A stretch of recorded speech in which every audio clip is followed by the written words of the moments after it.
Hey, good morning, everybody.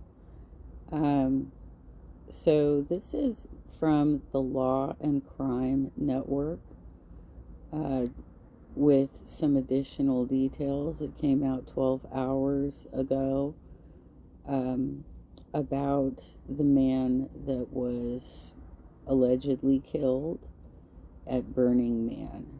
So let's take a look at this. The hunt continues for the Burning Man murderer. Law enforcement is trying to solve the mystery of the homicide of this man that happened in a remote part of the Nevada desert in a temporary city that has vanished as the arts festival has come to an end. The new report on the possible murder weapon found on the scene and what the family of the victim is now calling for in hopes this case is cracked wide open. We're on the case, presented by Law and Crime. I'm Chris Stewart.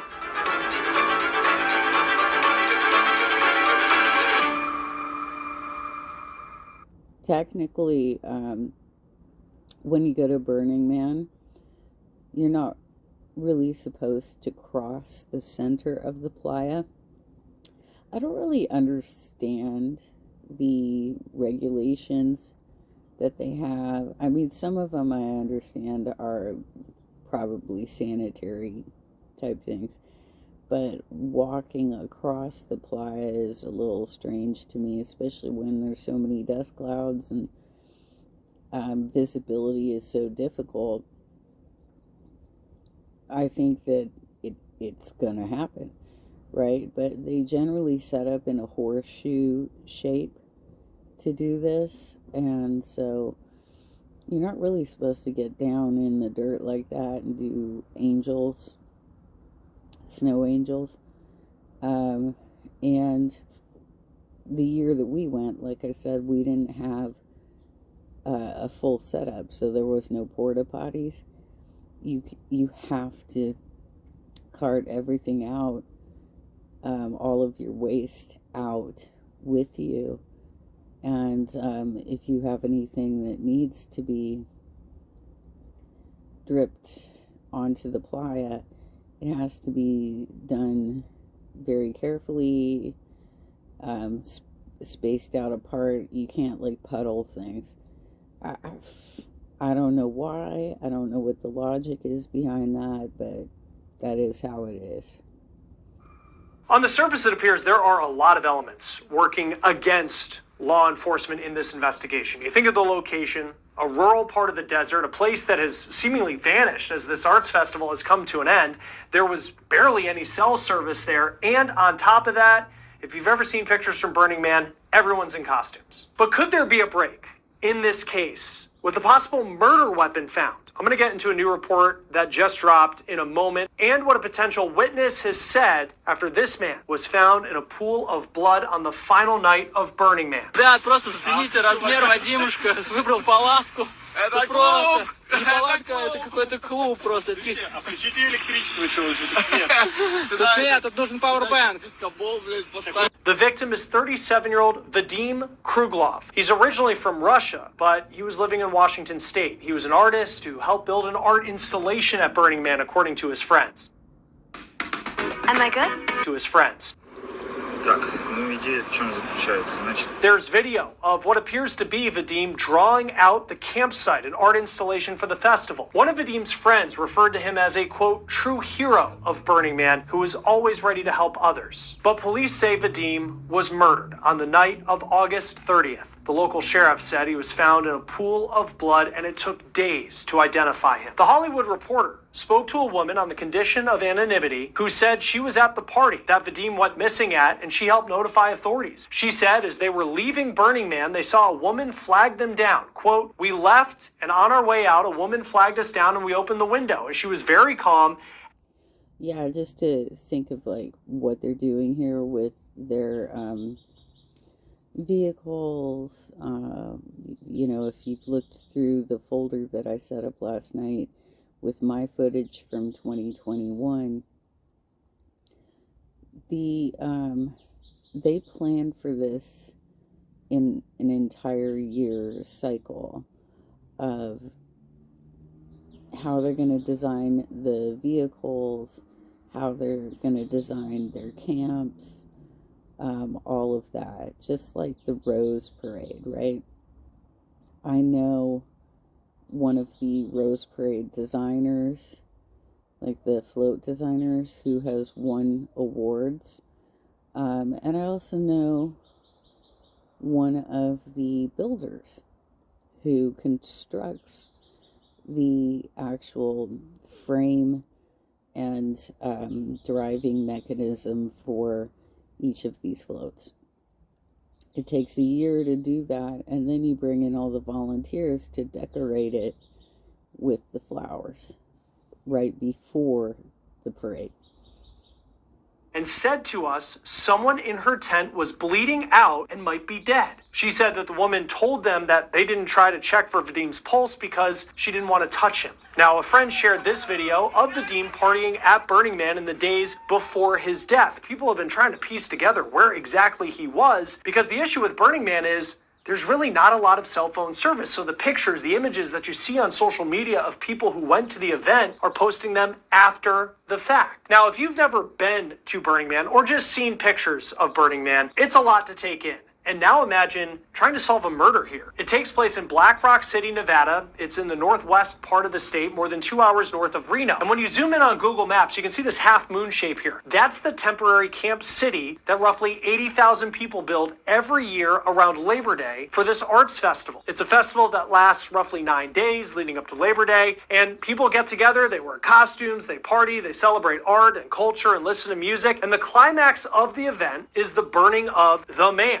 which is an art installation that's set on fire. This is a picture of it from a previous event. The Pershing County, Nevada Sheriff's Office said on August 30th, around 9:14 that night, as The Man was beginning to burn, deputies were waved over by festival goers who said that they found Kruglov in a pool of blood on the ground. Now, at the time of this recording, we don't know how Kruglov died, but Yeah, I couldn't find the footage I took of the Burning Man the year I went, because they didn't actually have the art installation that they set on fire. They used drones to sort of recreate it. So I'll do a little searching and see if I can find if somebody else got it from that year. police say when they came across his body, he was, quote, obviously deceased. Deputies said they interviewed people in the immediate area, they gathered evidence, and they blocked off the part of the camp city where Kruglov was found. It wasn't until Wednesday night that law enforcement announced that Kruglov was the victim. The medical examiner said they had to identify him through fingerprints. Before he was identified, his friends were posting pictures of him on social media saying they had lost sight of him and that he was missing. TMZ is reporting that Vadim's wounds were from a knife and a blade was found near the scene. And they say a cell phone was also found near his body, which is being examined, and that could take weeks to come back. I did reach out to the Pershing County Sheriff to just see if that information was accurate. We're waiting to hear back. We know that Kruglov was originally from Russia and he was living in Washington State, and he also had a previous address we found in New York City. His friend shared a message from his dad in Russia. Here's part of what he said. Он очень чувствовал несправедливость и отстаивал справедливость во всех проявлениях. Я думаю, здесь была такая же ситуация случилась. К сожалению, этот мир несправедлив во многом. Но я, будучи не кровожадным и мирным человеком, я за справедливость. There's a GoFundMe that has already raised tens of thousands of dollars to help send Vadim's remains back home to the Siberian city where his family still is today. In working on this story, we searched Vadim Kruglov's name on truthfinder.com, and what came back was an address for Tacoma, Washington, as well as Brooklyn, New York. It also appears he's only had one other interaction with law enforcement. It was a speeding ticket in Ohio. But other than that, his record was clean. At Law and Crime, we partner with Truthfinder, and we use it to get details on the people in. I have to wonder what his family was up to that they ended up in Siberia. And I'd really like to know more details about how he was able to defect and when that happened. involved in our stories, but even if you don't work in true crime, it can be a great resource to give you some peace of mind, as it's one of the largest public record search services in the United States. And with the paid subscription service, you get access to unlimited reports about almost anyone. And right now, you can get 50% off your first month of confidential background reports. Just go to truthfinder.com/OTC. Joining us now to talk about this a little bit more is Dr. Nada Rutherford, the coroner for Richland County, South Carolina. Always great to have you on Law and Crime, Dr. Rutherford. Thank you for being with us. Thank you so much. As far as By the way, with tools like that, any of these background check tools, you do have to agree that you have no intention of using the information to dox people or harass them with it. It's for research purposes only. So it could come up, maybe in a legal case, like if you're trying to prove something in court, but it's not for you to be posting online. In this case, the man is deceased, right? So they're trying to figure out what happened to this guy. So it's probably no longer going to fall into that category. what would you say the hurdles are that a coroner in Nevada is dealing with right now when it comes to where this body was found and the condition that it was in? There are no witnesses. There is so little information that they have to work with. You have to think almost 80,000 people are at this festival. It happened during one of the biggest nights of the entire festival. You have everybody focused on the Burning Man. California homeowners. And all of a sudden, you have this body found in a pool of blood. While people may think they saw something, they're all leaving that event. So how do you catch up to all those people who are potential witnesses? There's so much for law enforcement and for the medical examiner's office, for the investigators who are on scene. There's just so much to try to go through with this many people. Well, I think too, everybody's in costumes also. Like, you're starting to see the pictures come out from Burning Man now that it's over, and there's not a lot of cell service there, so people post after the fact, which could be good pieces of evidence, but you kind of add, it's like if something was to happen at Mardi Gras. It's like people are all dressed up and they have masks on, and then how do you identify people? It seems like there's a lot of issues. As far as what we know about the victim's body, when you see police say a pool of blood, what does that tell you about the state that it was in?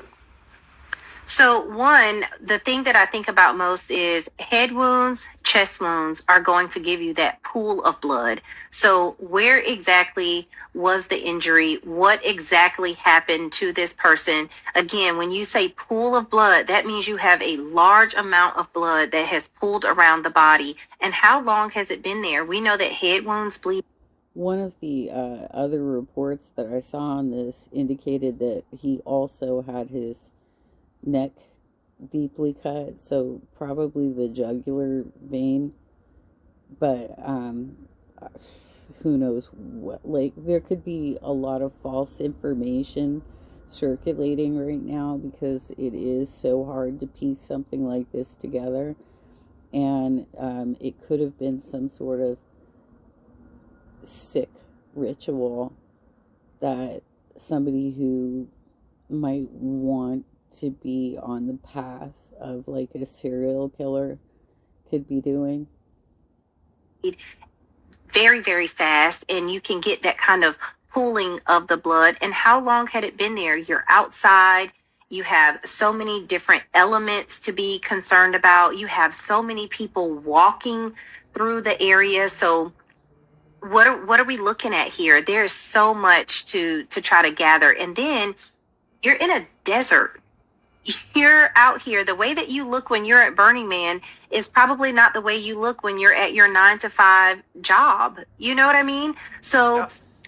What other things did this person have on their body? What clothing were they wearing? Was it something that they specifically wore for the event? what other things are there, like in terms of personal effects? What was near the body? What was touching the body? What's in the pockets, if there were pockets? What other things are there that may give us a clue, now that we know who this man is? What other things may give us a clue as to why someone would have wanted to hurt him?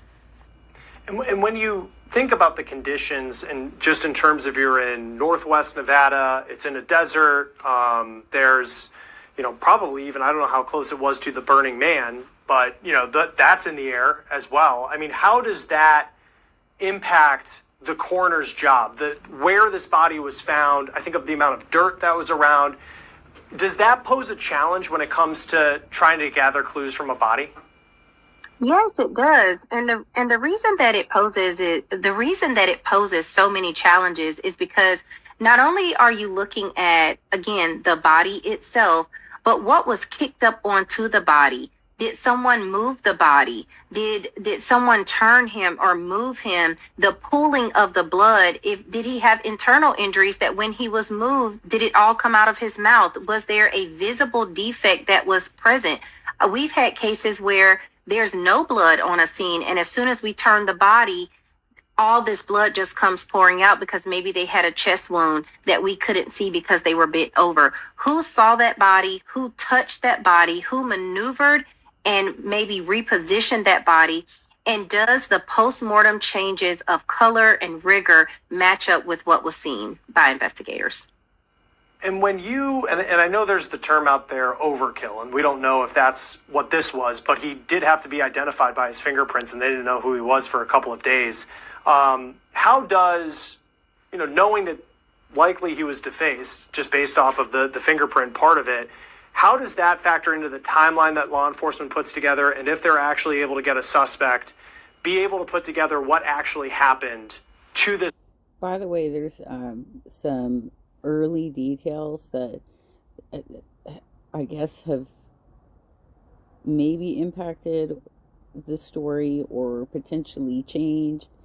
For example, there were reports that they got some heavy rain earlier before this part of the event happened. People were getting stuck in the mud. There's a story of a man who rented his RV to somebody that went to Burning Man, and he specifically put in the contract not to go to Burning Man, that you can only use this RV for like other campgrounds or, something else, but not that, right? And when the fellow brought the RV back, it had a lot of damage to it because they had gone through so many weather changes during the week. So it was wet, muddy, the vehicles were getting stuck in the mud, and then it dries out, and now it is dusty. They've got dust storms. Visibility is difficult. So there's a lot more to this. Victim and how this murder went down. Again, what was in or around the body? So if he did not have a visibly recognizable face, right? Was he bludgeoned?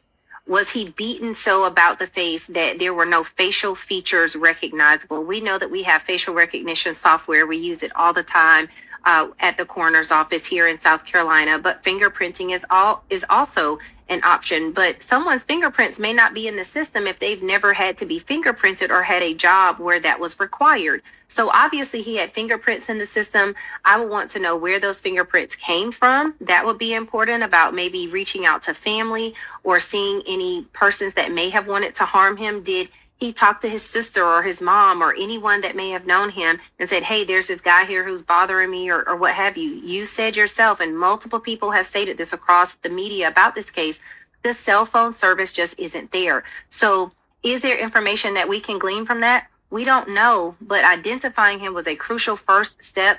Now we have to try to piece together the puzzle. What was around that body? Was there a rock, a stick, a glass bottle? What was there that may have been used? And again, you're in the middle. They initially were reporting that the body was found by the burning effigy, the Burning Man effigy, when it was on fire. Then it became he was found in a tent. Now, the tents generally have two different purposes. You've got the tents that you actually sleep in, and then there's also tents erected to sell alcohol or do illicit drugs, and there's other things. It's not all about sleeping, but it kind of sounds like he was either exploring during the Burning Man effigy type situation, or he might have gone back to his own camp. I don't know if they've actually determined that yet. They probably, obviously, they have a lot more than we know. And as somebody who formerly was writing proposals for a company that does a lot of business with police agencies and the FBI, there is software that we made that they use that can do that facial recognition, that can go through everything that gets posted after people have returned from this event. So there, this happened on Labor Day weekend. People are now loading their videos to like Facebook and Twitch and TikTok and Instagram, and they're putting videos everywhere, right? So there's so much data to go through. But basically they will map out his before pictures of the metrics of his face. They do it the same way as they do with fingerprinting technology. It's a matter of mapping it out. Your eyes are this far apart. Your nose is this long. There's pinpoints that you put on the picture to find your matches. And the software itself can usually reduce it down to about a 90% match. And then from there, they have experts in facial recognition technology who review those final results to see, was it really him in that particular video? And it does it at rapid fire. It speeds through these videos and looks only for the matches. And it's all based on algorithms. Of a desert. So are there things that you may have missed in looking at the scene?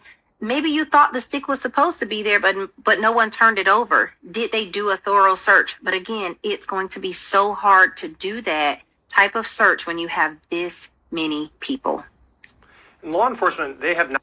By the way, that sort of technology that I just described has been used in cases of like terrorist type bombings or domestic terrorist type bombings. People who want to blow up a movie theater or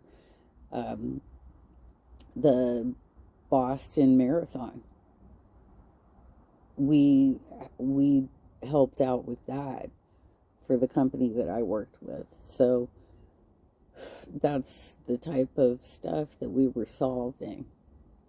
Not said, we've asked, but they haven't said what the murder weapon was or whether it was a stabbing in terms of a knife.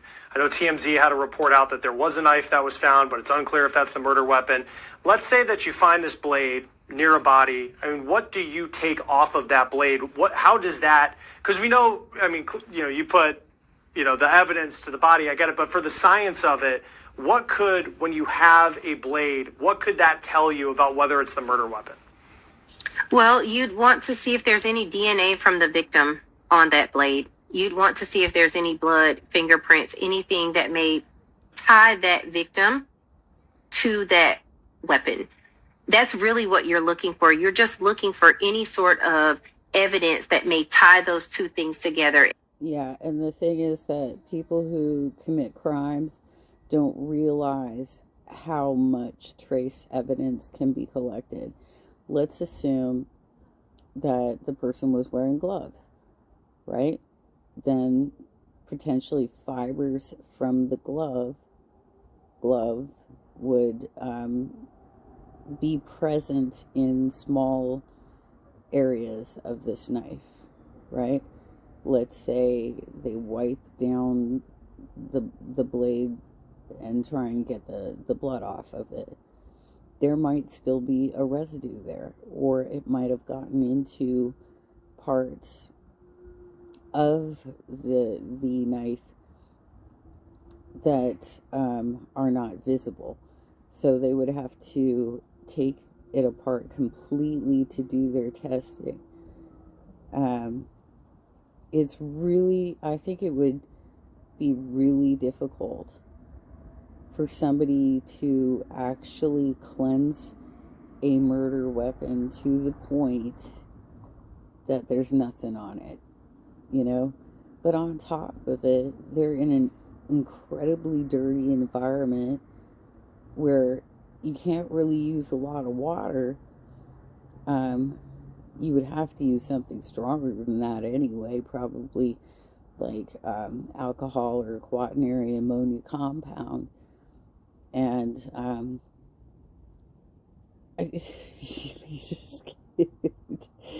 you can't totally clean a murder weapon. I'm just telling you straight up. And then you go down that path. Could it have been his own knife that maybe came out during a scuffle or a fight with someone? Could someone have tried to rob him or take something from him, and maybe he pulled out the knife? And it doesn't necessarily mean that that's what killed him, but if you can tie those two things together, then maybe, just maybe, you get something that you can use. But I do not envy the investigators on this case, Chris. This is a tough. Yeah, allegedly his neck was sliced, so I'm guessing that would be the jugular vein, which would explain the huge pool of blood. And his face was sliced up. I don't know if the guy was scalped or, like what else might have happened to him, but I think he had chest injuries as well. Wow, you guys, this is so sad. I mean, it was already a scary event to begin with, which if you look at my footage from 2021, it was exciting, fun to look at, but also a really scary experience for me. I was so glad to be home, you guys. One. It is. And I think, too, I mean, we see the movies, and I know it's cliche in interviews to say, like, oh, it's not like the movies, but, like, a stabbing like this, and, for his face not to be there, and I'm not sure if he was killed in a tent where that would be out of sight, but you're clearly in a spot with a lot of people. I mean, in reality, are stabbings something that can be done subtly, like out of sight for people? Maybe if people are focused on the Burning Man, that you could do this to somebody and nobody actually see it and you be able to get away. So whether you had spider vein.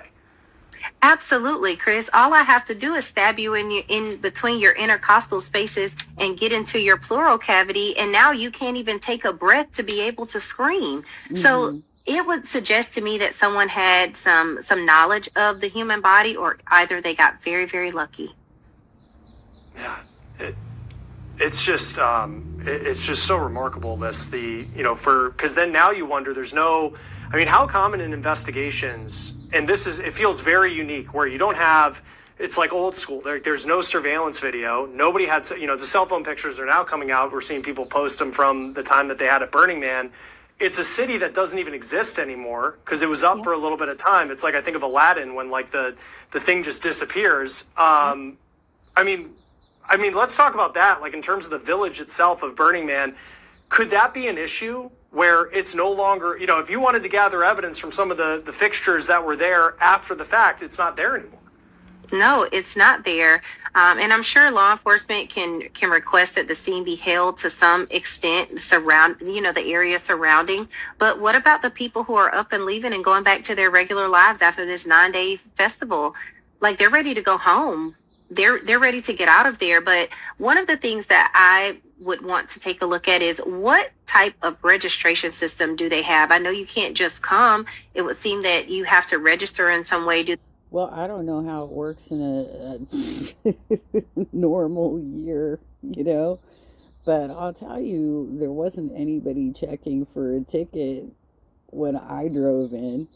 We just drove in, like there wasn't somebody collecting tickets to make sure that we had paid to be there.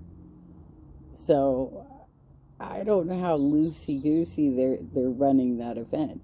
And like I said, the year I went, there was minimal emergency services. And you can see in one of the videos I talk about how I had reported my friend missing. I called 911, and then I had to call them back and say, okay, he's turned up. Where were his friends? Where were his friends saying one of our party is missing?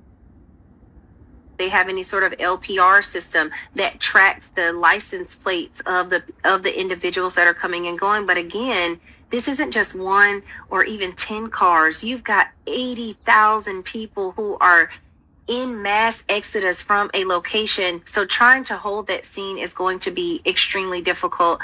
The best that they could pray for is to hold the area where the body was found. But just understand, if I committed this crime, I could walk away from that scene, throw the murder weapon into another tent, and someone may not even notice, Right. And I think, too, of this sheriff's office, where this is clearly the biggest event that they would have every year there, and they do cover a vast amount of space on a regular basis, but you do have people who have left, 80,000 people going all over different parts of the world. How do you get the resources to investigate this and track down a lead if someone lived in the United Kingdom and they're able to get out of the country and they're the ones who did it? Or maybe it's someone who lives in California or wherever it may be. I honestly don't know. I think that it would have to be an international collaborative force that would help to try to solve this crime. Where was he coming from? Did he live in the United States? Was he a citizen? Was he someone who was traveling internationally to come to Burning Man? I think I saw some reports where he may have been trying to gain citizenship here in the U.S. I'm not 100% certain about that, but his fingerprints were on file for something. And so we know at some point he got fingerprinted here, even if he was not a U.S. citizen. So why? Again, those things may lead us to some. Yeah, and he had a clean record. Like, when they were going, the other video I watched yesterday, when they were going through, like, the details of his interactions with police, like, the only thing he had was a speeding ticket. They're not going to bring you in for that. They're not going to fingerprint you for that. So if he had been fingerprinted, it probably was part of his defection to America. Answers, but I don't know how they solve this without someone coming forward and saying, hey, I witnessed this, or hey, I saw this, or hey, this may be a really tiny detail, but it's something that I noticed. We've seen reports where there have been strange men or strange women, but I'm thinking it's Burning Man. There are lots of strange people that may not seem like your average everyday, person that are out there in the desert at this festival. So again, no detail is too small, and I would just urge the public to just stand up and say something if they saw something. Mm-hmm. Right. And it's just, it's even too, like, I know people who've gone to Burning Man, and you see them on Instagram and pictures, and you're like, you work in, regular, like, software sales, and it's like they look completely different. And then you think of now, like, you can just blend right back into society. That probably makes it really difficult. Well, yeah. And I mean, hell, when I took my very first corporate job, one of my clients was from, it was either Arizona or New Mexico. This was a long time ago. And he was the first person to ever tell me about Burning Man and how he went every year. This was in the very early days. They had smaller crowds back then. But he talked about it a lot. And I believe my friend who I went with told me that at some point they had to completely retool the event because it was going to end. But I don't really remember the details behind that conversation and what happened. I know the first 48 people talk about, and we're way past that point in this investigation. How difficult as the days go on will it be for law enforcement to actively investigate this case before they do just say, we're kind of just waiting on leads to come in? Listen, after the first 48 hours in a normal case, and when I say normal, I mean when you have all your resources, you know the area, you have CIs that you can go and talk to. You have a situation here where even with all of the people who were there, someone is going to have to come forward in order for the police to solve this. It makes you think back to when crimes were solved without, GPS technology and being able to ping a cell phone to a tower and triangulate whether someone and someone else were in the same area at the same time. They're going to have to rely on good old-fashioned, police work. But from a coroner perspective, I'll tell you this, what was in that body, I would be looking at everything from the stomach contents to what other materials were on that body, because it may lead us to some answers.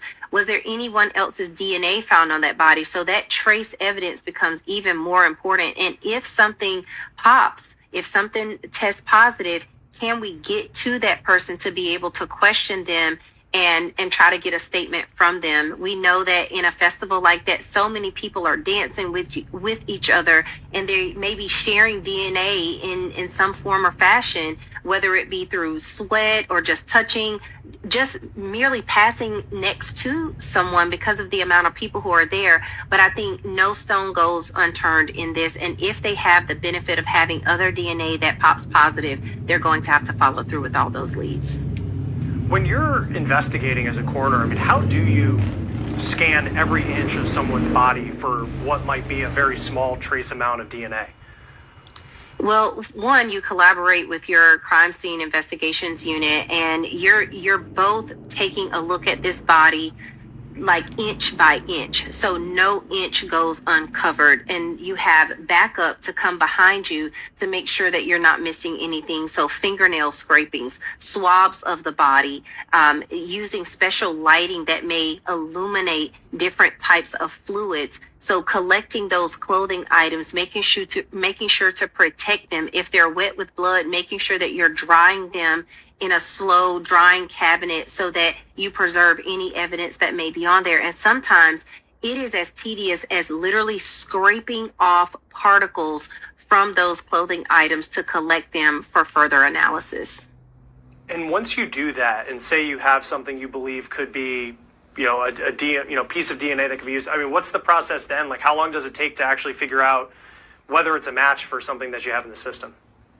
Well, one, TV has us confused that DNA is something that's super rapid and comes back really, really fast. It can sometimes take weeks in order to find something. And even if you have DNA that tests positive, you may get a 5% chance that this person is related to someone else. You may not get a 100% sample of someone. You may get a bloodline that tests positive. So it's very important for the public to realize that what they see on TV within an hour time frame of a show is not real life. And as fast as we want to be able to do some of these things, some of them require time. Sometimes you have to stain them with certain chemicals to put it under a microscope to be able to take a look at it in a different way. So just realize that this is going to be a slow process, and certainly not fast enough for the family to get the answers that they want. But this is going to take some good old-fashioned detective work. It's going to take collaboration between so many different agencies to put all of the pieces of the puzzle together. And then just lastly, is there anything I've missed? You have all the knowledge as a coroner of where, clues could be on the body. What else sticks out to you about what they could be looking into to try to solve this case?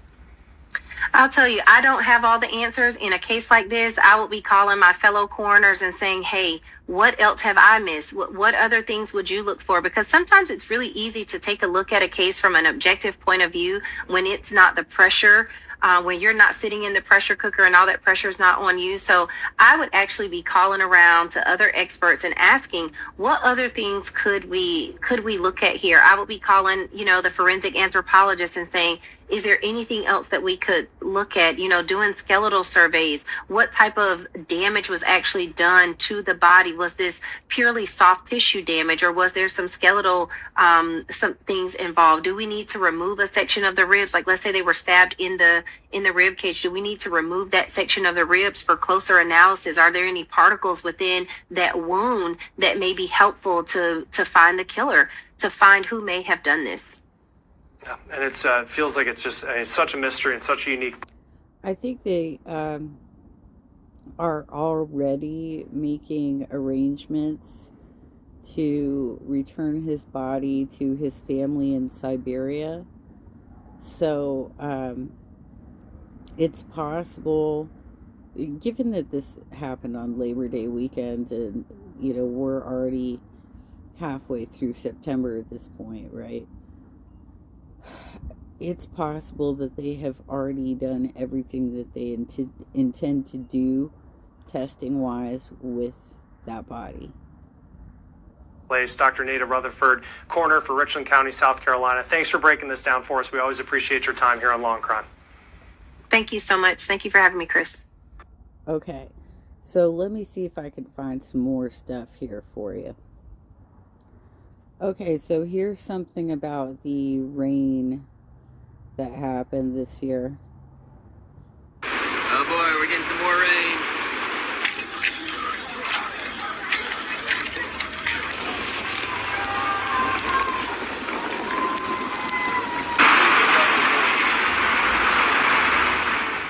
This year's edition of the Burning Man Festival is officially doomed. First, on opening weekend, a massive sandstorm destroyed hundreds of tents, tore apart shade structures, You are seeing the havoc, the destruction, and severely damaged multiple art installations. The dust had barely settled when the next disaster struck upon the festival. Not one, but multiple heavy rainstorms, turning the playa into a miserable pool of mud. Uh-oh, this is not good.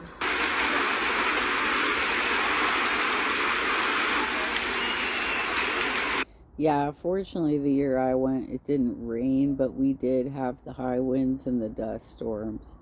I still have dirt from the playa on my car. Not on the exterior, because I have had car washes, obviously, in the last 4 years. But in the nooks and crannies of my car. Like, I couldn't get it all out. On Sunday evening, roughly 24 hours after the dust storm, heavy rain swept over Black Rock City, transforming the flat desert floor into something entirely different.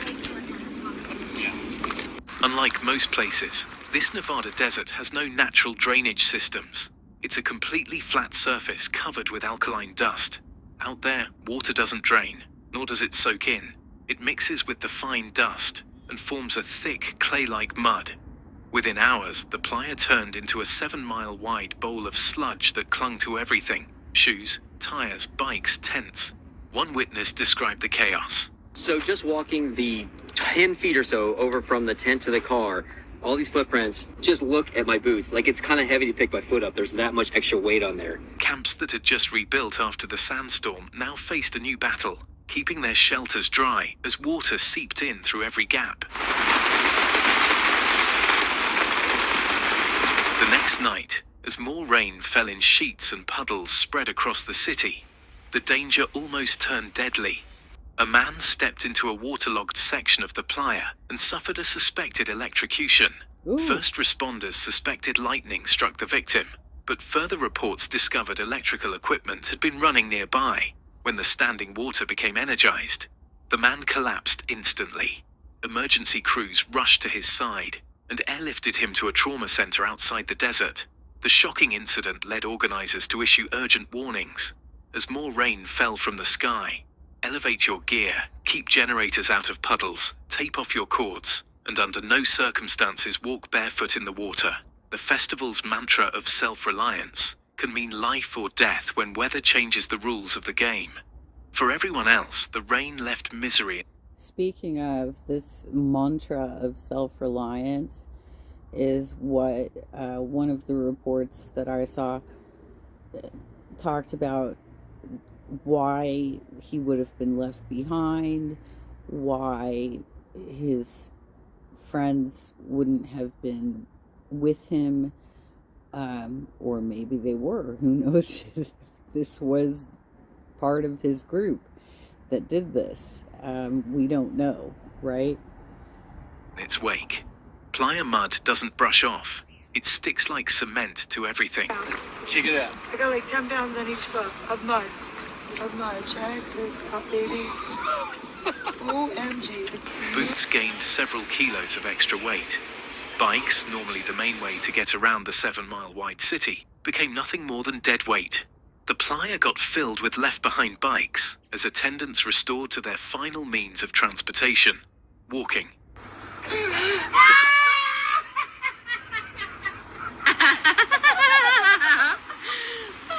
What is actually happening? With the desert sand turned to a sandy slushy, organizers had to shut down almost all. Like I mentioned in the last video that I covered, when you're looking around at this group of people, do you see anybody that isn't Caucasian? Do you see any people of color that attend this event? Because I was quite shocked that it was a bunch of white people, for real. Amenities. All the activities are shut down. We all slept all night with no house music bumping. Everything stopped because of that. It's horrible. Inside tents and RVS, the mud tracked everywhere. On sleeping bags, in cooking spaces, across the floor of art cars. One longtime burner said, "We thought the dust was bad, but this just followed us everywhere. It's in my bed, it's on my clothes, there's no escape."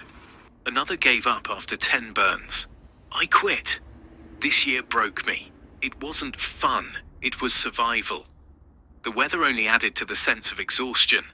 Days were already cool under cloud cover, and once the sun went down, the desert plunged into its typical chill. Nights turned bone cold with damp clothes and wet bedding. Festival goers, many used to wearing as little as possible in the daytime heat, now shivered in jackets and makeshift rain gear. Illness became a constant worry. People spoke of friends coughing, sniffling, and heading home early, rather than face more nights of rain-soaked cold. The infamous Orgy Dome, already damaged in the earlier dust storm, got destroyed again by the heavy rain, and had to close for good. So here's the deal. The rain is destroying. Emergencies can happen at any time. That's why building an emergency Demonic activity. Because of the rain, the orgy tent was destroyed. The misery extended to the airport as well. Dozens of small planes were grounded, with only emergency flights allowed in or out. Some operations resumed by Monday, but the mud trapped more than just planes. Whenever extreme weather hits, the festival gates are forced to close. During the dust storm, this led to an immense pileup of festival goers waiting to get in. A 5-hour wait turned into 15 hours for thousands. I love people.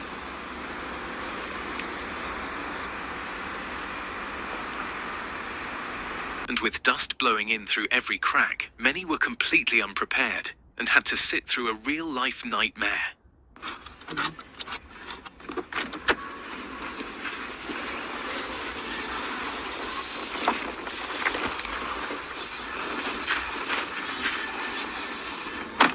Then came the rain, and the gates closed once again.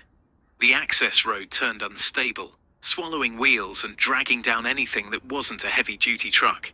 Smaller cars and RVs stood no chance.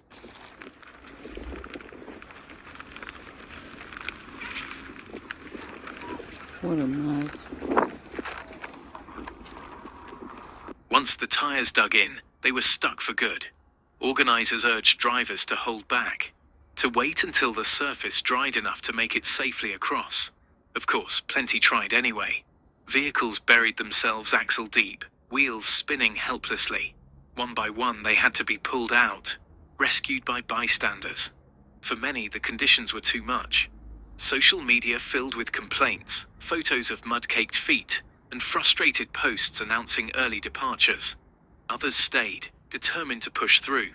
But even veterans admitted this was one of the most difficult burns they had ever faced. All right, this is Penny Bunny reporting live from Burning Man. 80-mile-an-hour winds have taken our galvanized steel shade structure down to the ground. Almost flat, the poles are bent. Tell me, when nature says, get out, what do? You tip the f*** out. I think we need to get the f*** out of here. Look at the dust in here. It's dustier inside this bus than outside. Another Burning Man mantra is, leave no trace behind. Unfortunately, although this is mostly respected during normal editions, the extreme weather conditions left some people with little or no choice. Trash was lost or dumped, entire cars broke down, burned out, and were abandoned. This year's edition of Burning Man undoubtedly left a sour aftertaste for many attendees. Is a $550 ticket really worth it? Will this be my final Burning Man festival? Wow. I guess they do have tickets. Oh my God. $550, you guys. For that? The year I went, it was free. Holy shit. Alright. Let me see if I can find the year that I went, how they did the Burning Man effigy. Okay. I did find somebody's video here of the actual drone show for the year that I went that was free.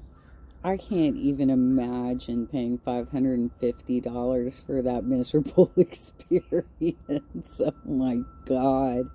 All right, let's take a look at this.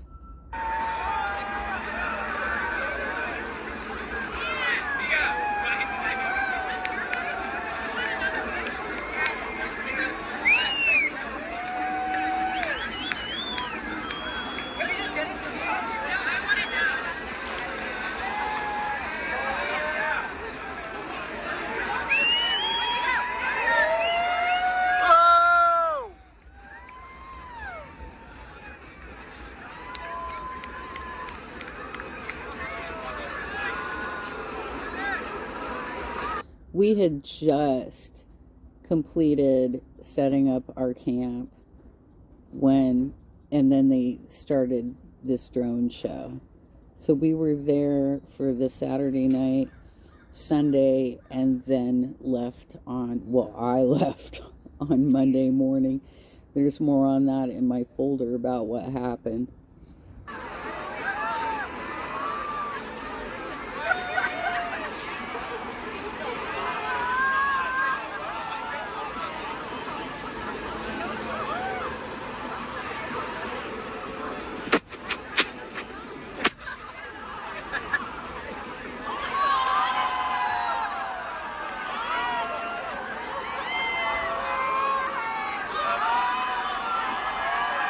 Oh my God.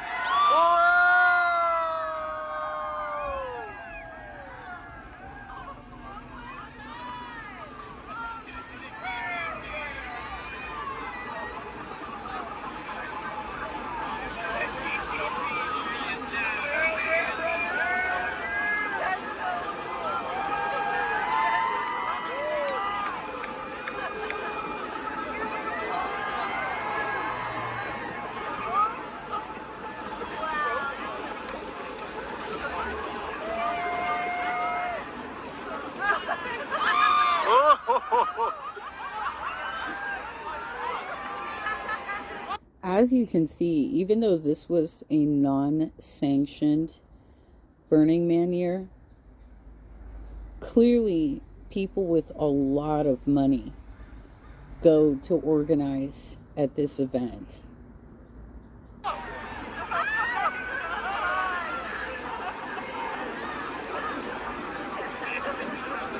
What is it?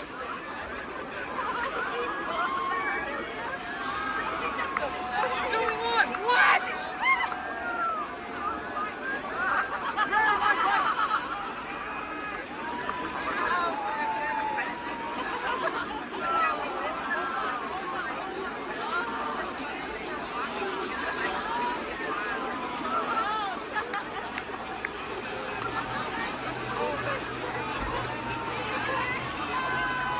Wow.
Definitely better than the fire festival, but dangerous, disgusting, all the same, right? People paid a lot more for their fire festival tickets, and I think all they got was like a couple pieces of bread and some cheese. They didn't set up individual vendors selling food and selling alcohol and dealing drugs and, you know, everything else that came with it. And I imagine that's probably why they picked Nevada for this, because a lot more is legal in Nevada than other states, shall we say.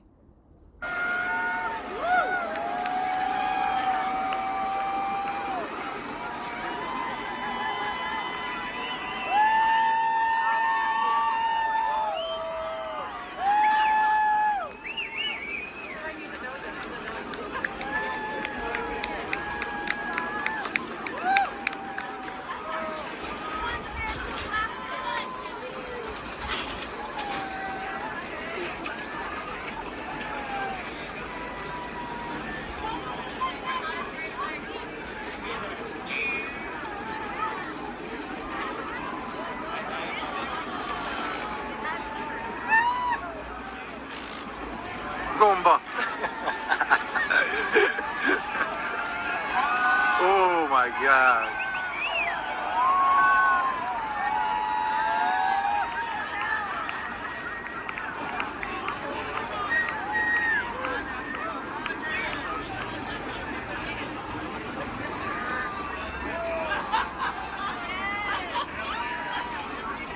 They're very lucky that it was pretty still when they were doing this event, because the next day it got quite windy.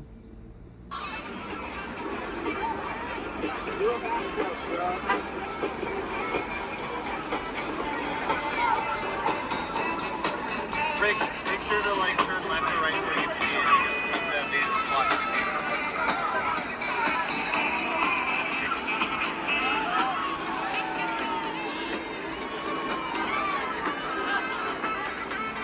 This is what it looks like when the AI overlord takes advertising.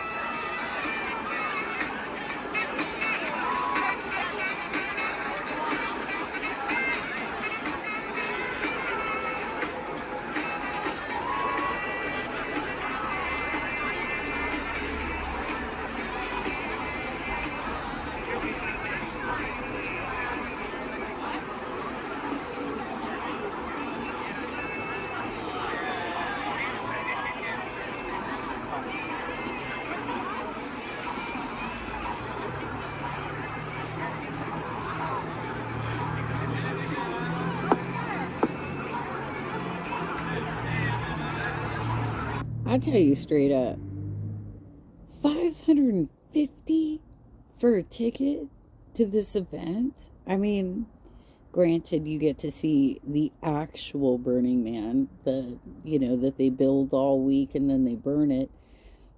But the amount of money that my buddy spent prepping just to get there, he spent just $1,000 on alcohol. And, he also had to buy a bunch of camping equipment because I had been depleted when my son moved out of my house. He took a lot of my camping equipment with him. So this was, this is for the elite. They try and act like, hey, yeah, we're off the grid, we're transient, blah, blah, blah, blah, blah. You gotta have a lot of fucking money to go to this thing, you guys.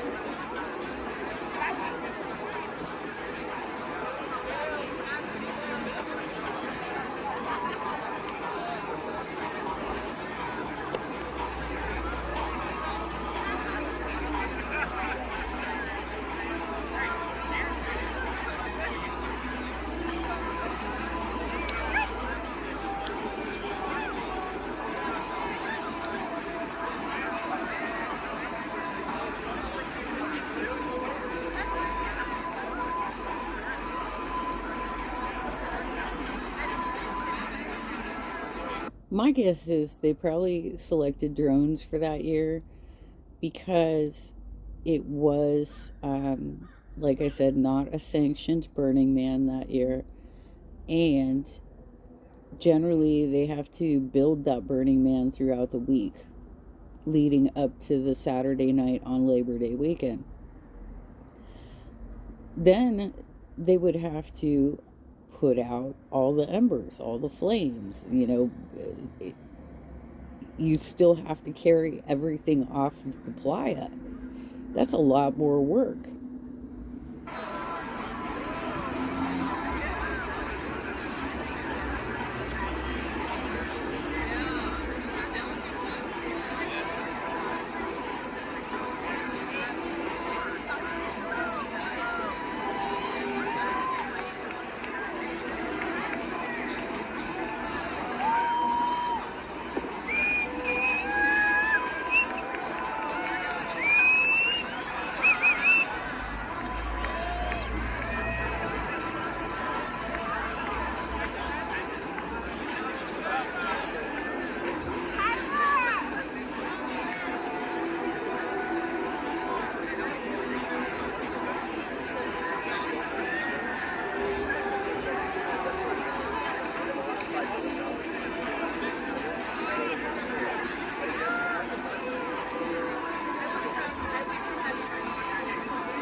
This is only slightly over 8 minutes, by the way.